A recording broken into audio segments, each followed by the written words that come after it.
Baby, they brought the messy and the petty for this episode. Oh, yes, they did.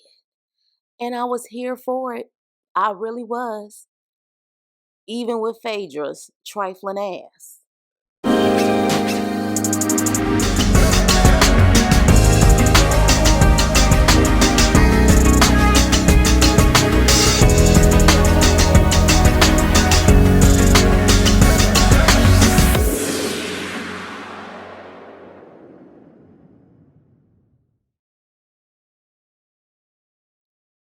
Hey, what's up and hello? This is the Chris Nicole giving you my views on life, love, and the world of entertainment through my eyes. And this is my review on Married to Medicine, Season 10, Episode 3, Pamper Party Crasher.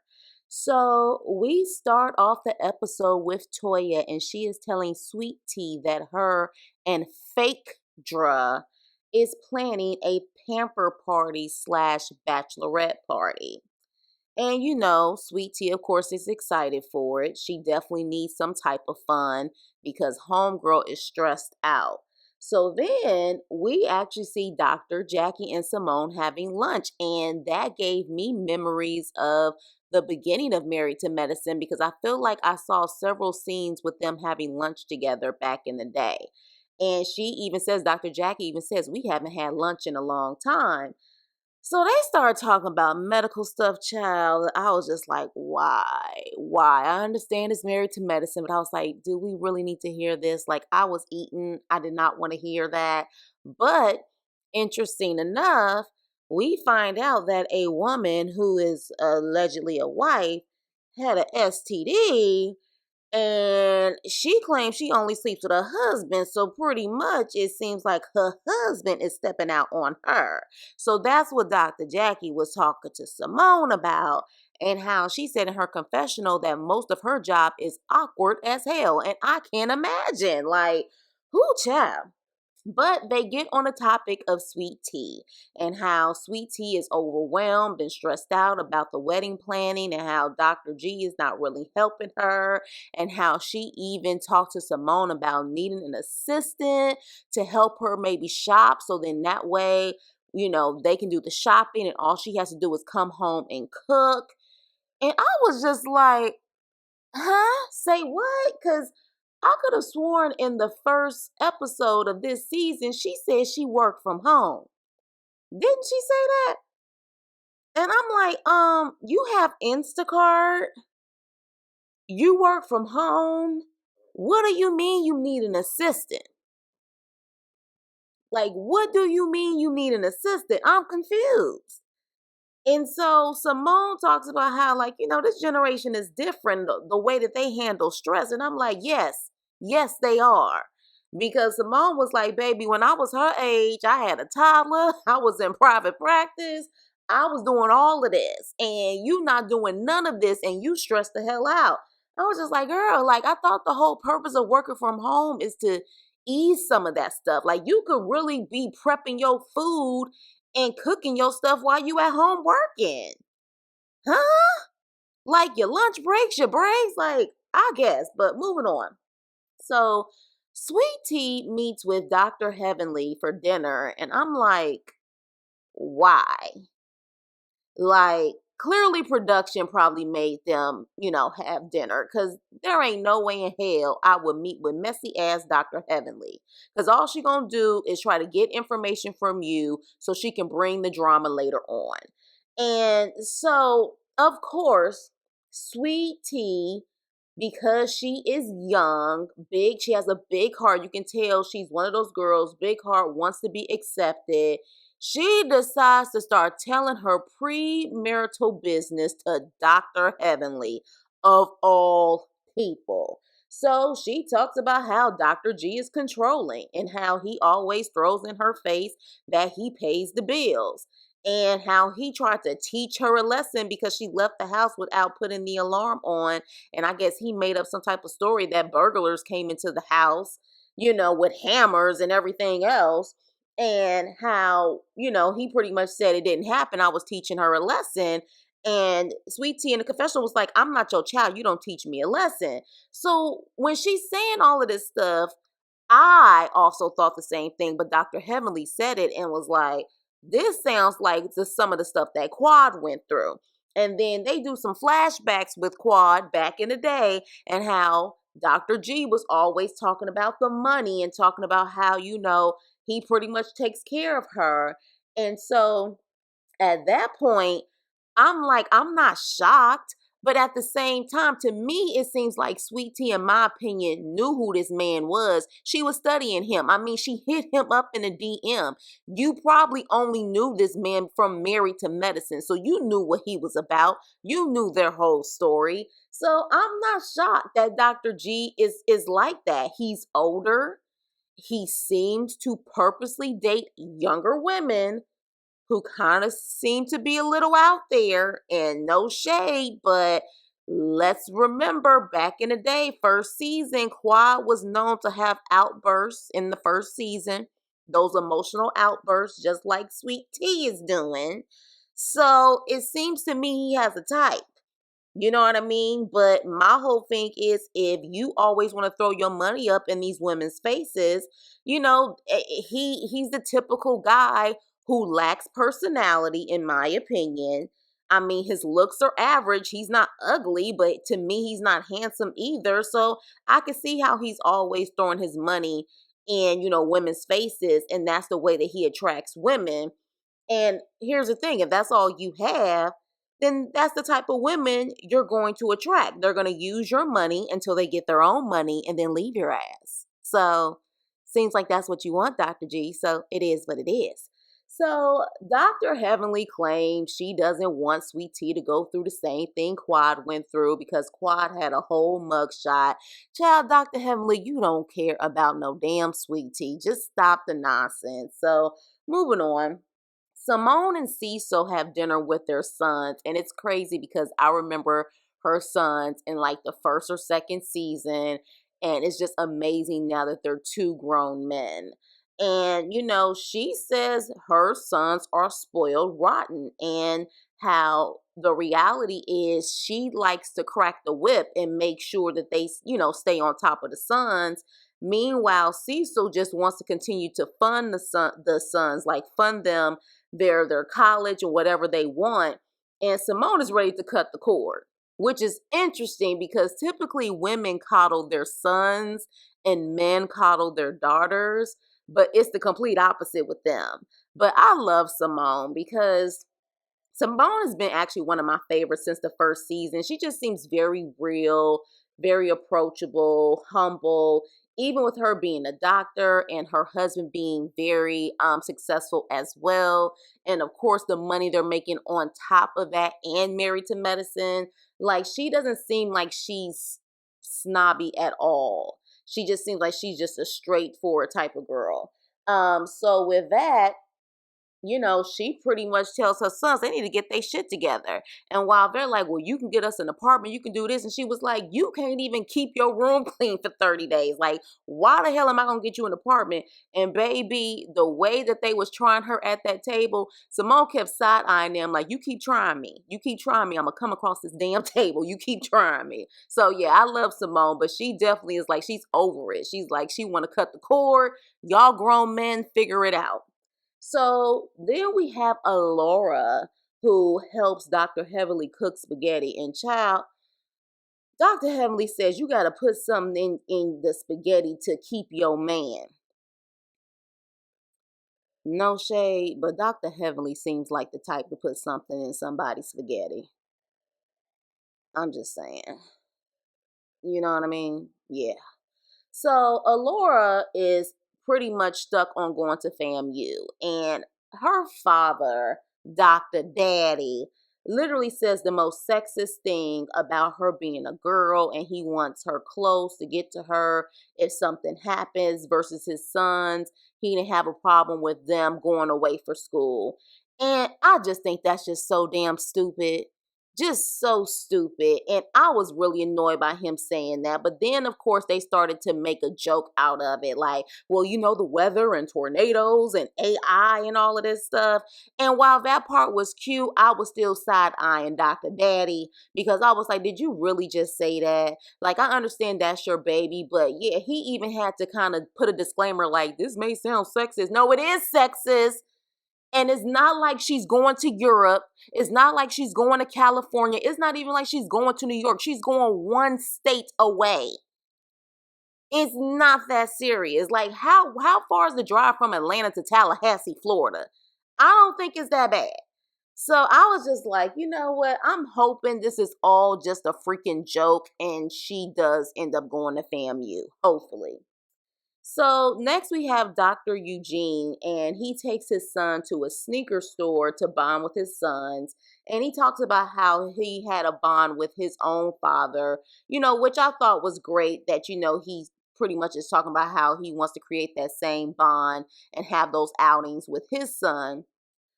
But he did the most disgusting thing. He saw that one of his son's lips were dry. And this fool takes his nasty finger, his nasty tongue, licks his finger and wipes the dry, crusty lips off his son's mouth. So literally lick that finger and put it on his son's mouth. And I was like, oh my God. Like, first of all, I remember when my parents used to do stuff like that to me, but I was a baby. Like, I was definitely under 10, kindergarten, stuff like that. This boy looked like he's preteen. He looked like he easily 12, maybe even 13 years old. Are you kidding me? Dr. Eugene, that was nasty as hell. So then, he asked them if there's anything that they want to talk about that they were too afraid to ask in front of Toya. And then they say, well, what about menstrual cycles? And he said, damn it, that's something you need to ask your mama. So, it was a cute little scene. He explained, menstrual cycles. It was cute, but except that spit exchange, that is disgusting. And in this day and age, I don't care if that is your blood. Keep your spit, keep your saliva to yourself. So moving on, we have the pamper party, and the setup is really nice. The men in there look really nice. The ladies start coming in, and Dr. Heavenly comes in with her little outfit. She looks kind of uncomfortable. She looked cute, but she looked uncomfortable. So, of course, in her confessional, she's like, Toya is a freaky bitch, and I'm not partaking in any type of freaky stuff she got going on. I'm a woman of God. Okay, Dr. Heavenly. Okay. So at the bachelor party, Dr. Greg, I'm sorry, but I understand that he is the main guy, but to me, in my opinion, he comes off like that guy, like don't tell nobody, I got a side piece type of guy. Yeah, because he was having a little bit too much fun to the point where Dr. Eugene felt like he had to monitor this grown man. And the fact that Sweet Tea said at her bachelorette party that Greg is conservative, I'm like, baby, where? Don't let the outside appearance fool you. Conservative how? He may be conservative when it comes to you, but he was having a great old time to the point where he had the audacity to invite a stripper to his wedding. I said, oh my gosh. But at the bachelorette party, when Sweet Tea shows up, before she can really enjoy herself, I guess her wedding planner calls her and says that with all of the extra stuff that they have to do and the vendors that they need to keep, it's going to cost anywhere between $14,000 extra for the vendors and the extra draping. And baby, Sweet Tea loses her shit. Like, loses her shit. Like, at a point where her sister is trying to get the phone from her because I guess she saw that Sweet Tea was getting a little emotional and overwhelmed. So I guess what she was trying to do was take the phone to see if she could talk to them to kind of, be able to, help her.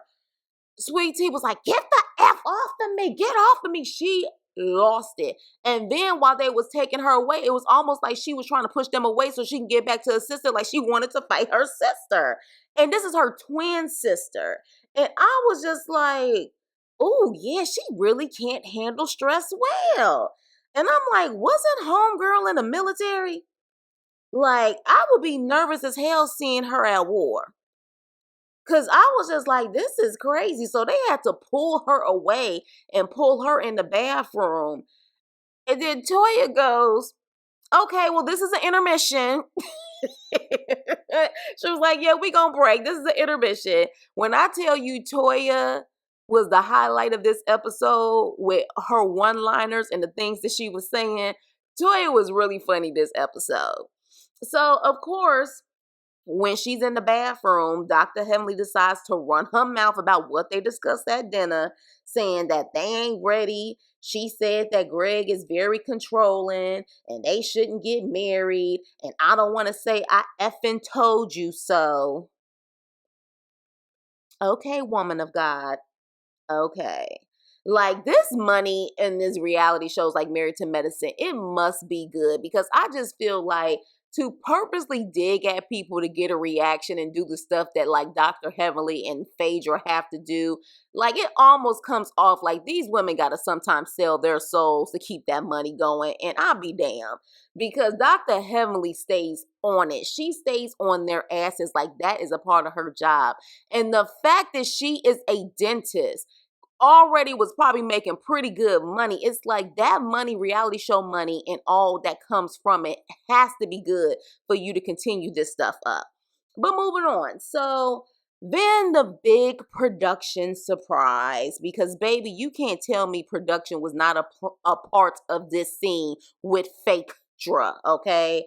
So next thing you know, Phaedra brings Quad in. Quad comes into the bachelorette pamper party. And Dr. Heavenly, you know when she is being fake and when she is uncomfortable, she does that laugh like that. She does that laugh as soon as she saw Quad, she did that. And I was like, here come the fake shit. And so even Toya was like, oh, Heavenly, that's your friend now?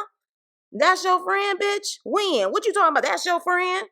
So Toya is like, who in the hell invited Quad? And even Sweet Tea and her twin, you can tell, like at that point, since she had already made a fool of herself, I think they knew that this was production pretty much being messy and Phaedra being messy. So they played it off, but you can tell in they faces, they was like, really, bitch? Like, really? So they played off, shaking hands and all of that stuff. And so, of course, we find out that Phaedra, not introduced, but invited Quad to the bachelorette party. And then her little fake ass tries to say, well, everybody was wondering where Quad was. So, I just figured, I'll bring her here and everybody remember how much of a fun girl she is. Not at the damn bachelorette party, you fake, messy bitch. And even Toya was like, Phaedra, you a messy bitch. And Phaedra trying to look like, what did I do? You a messy bitch. You been a messy bitch. It is what it is. So at that point, Quad gives Sweet Tea gifts. She gives her some gifts, a couple of bags. And I'm like, that's the least you can do if you're going to crash her party. But she tells Sweet Tea that she has no animosity and congrats to her. But Toya is not having it. She's like, hold the hell up. Hold the hell up. Like, wait a minute, Sweet Tea. You didn't even want us to mention her name last week. And now you hugging on her and accepting her. And Sweet Tea is like talking to Quad like, I didn't want your name brought up because it was at my engagement party. And Toya's like, well, bitch, what the F is this? This is your bachelorette party. It's just as bad her coming up in here. And so Toya, oh my God, she wanted her reaction and how she carried herself this episode. I loved it. I loved it. I loved it. So at that point, Toya is like, you know what? I planned this for you. This is not really your party. I planned this for you. And she started laughing and she said, you know what, Quad? You gotta go. Phaedra, take your fake ass fake ass escort this heifer up out this dang on party. And Qua gets up and stands in front of Sweet Tea and's like, do you want me to go? And Sweet Tea can't even look at Quan. She's like, because of the occasion, yes, it's probably best for you to go. And Toya's like, bye, bitch. Bye. Like, bye. So at that point, Quad says, Toya is a straight up enemy at this point. She's just the enemy. And so the episode goes off, but y'all know how Quad is. Y'all know how Quad get down. So, child, I'm trying to figure out how she gonna get back at Toya because we clearly know that her petty is on a whole other level. Like her petty be on some crazy stuff. Cause I think the last time, the reason why her and Toya really got into it this time is because apparently she alleged that Toya possibly had something to do with someone breaking into someone's home. So that's when things really got bad for them. So that's why I said her petty is on a malicious level at times. But with that being said, let me know what you guys thought about the episode. This was a pretty good episode. I'm going to give this a solid A. Y'all let me know what y'all think, and I will see you on my next video. Please like, share, and subscribe. Toodles!